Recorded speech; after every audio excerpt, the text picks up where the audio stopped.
Karibu ndugu mfuatiliaji wa YouTube channel yetu ya Jumba la Sanaa. Kama bado hauja subscribe, ni kuombe hebu subscribe YouTube channel yetu kwa ajili ya kuikuza, lakini pia kwa ajili ya kupata kile ambacho tunakuandalia.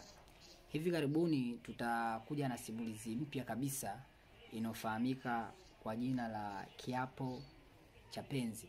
Kiapo cha Penzi ni simulizi mpya kabisa iliyoandikwa na mwandishi pukizi kabisa anajulikana kwa jina la Mohamed Mwengo, na simulizi hii naamini itakufunza mambo mengi sana, maana tumejaribu kugusa maisha ya wanafunzi wakiwa shuleni, lakini pia tumejaribu kugusa maisha ya mtaani. Simulizi hii itakuonyesha ni jinsi gani misimamo unaweza kukupa mafanikio katika maisha yako. Kwa hiyo nikuombe sana, kama bado hauja subscribe channel yetu, basi ukasubscribe channel, lakini pia usisahau kutoa comment katika simulizi hii ambayo itaruka hivi punde. Ni simulizi nzuri, ni fupi lakini tamu. Naamini ndani yake na mafundisho mengi sana.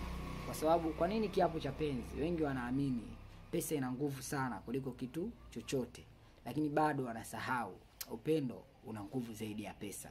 Na kama ukitaka kujua upendo una nguvu zaidi ya pesa, basi ungana nami hivi karibuni katika simulizi hii inofahamika kwa jina la Kiapo cha Penzi.